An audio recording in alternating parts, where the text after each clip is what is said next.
এতক্ষণ শুনছিলেন সংবাদ শিরোনাম, এখন বিস্তারিত। তুলিকে বয়কট করে সাজু সমর্থকদের ফের মশাল মিছিল। ভুটানের প্রধানমন্ত্রীর সঙ্গে জামায়াত আমিরের বৈঠক। মিথ্যা মামলা প্রত্যাহার না করলে নির্বাচনে যাবে না জাতীয় পার্টি, আনিসুল ইসলাম। বাউল শিল্পীদের ওপর হামলার ঘটনায় এনসিপির নিন্দা ও প্রতিবাদ। এতক্ষণ শুনছিলেন সংবাদ শিরোনাম, এখন বিস্তারিত। ঢাকা ১৪ আসনে বিএনপির প্রাথমিক মনোনয়নপ্রাপ্ত সানজিদা ইসলাম তুলিকে বয়কট করে দ্বিতীয় দিনের মতো মশাল মিছিল করেছে দারুস-সালাম থানা বিএনপির ভারপ্রাপ্ত আহ্বায়ক ও ত্রয়োদশ জাতীয় সংসদ নির্বাচনে বিএনপির মনোনয়ন প্রত্যাশী এস এ সিদ্দিক সাজুর সমর্থকরা। রোববার ২৩ নভেম্বর রাজধানীর মূল প্রবেশপথ গাবতলীতে সন্ধ্যায় এ মিছিল অনুষ্ঠিত হয়।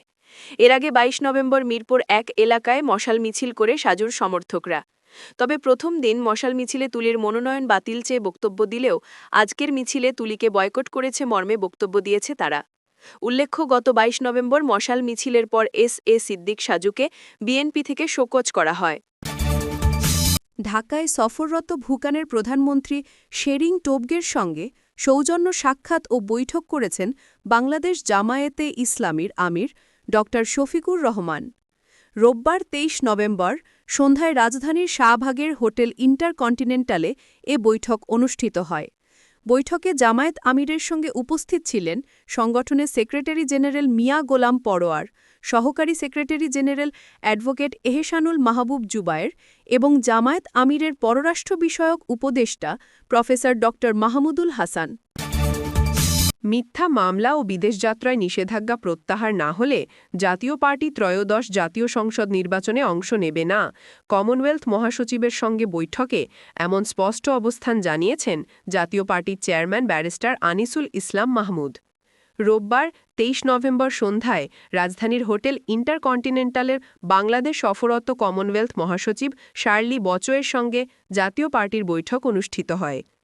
দলের চেয়ারম্যানের সঙ্গে বৈঠকে উপস্থিত ছিলেন মহাসচিব ও সাবেক মন্ত্রী এবিএম রুহুল আমিন হাওলাদার এবং আন্তর্জাতিক বিষয়ক বিশেষ দূত ও প্রেসিডিয়াম সদস্য মাসরুর মাওলা। কমনওয়েলথ মহাসচিবের নেতৃত্বে ৫ সদস্যের একটি প্রতিনিধি দল আলোচনায় অংশ নেয়। বৈঠকে জাতীয় পার্টির চেয়ারম্যান আনিসুল ইসলাম মাহমুদ জানান, দেশে এখনও নির্বাচনের মতো লেভেল প্লেইং ফিল্ড গড়ে ওঠেনি। প্রশাসন ২ ভাগে বিভক্ত, মব কালচার চলছে এবং আইনশৃঙ্খলা পরিস্থিতিও স্বাভাবিক নয়।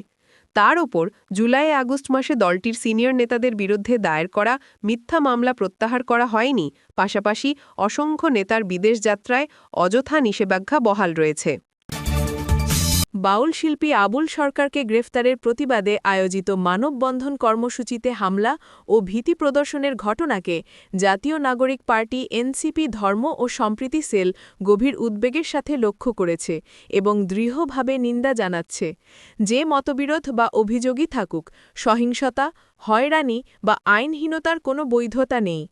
বাংলাদেশের সাংস্কৃতিক ও আধ্যাত্মিক ঐতিহ্যে বাউল, ফকির, সুফি, তাসাউফপন্থীসহ বিভিন্ন ধারার সমৃদ্ধ অবদান রয়েছে।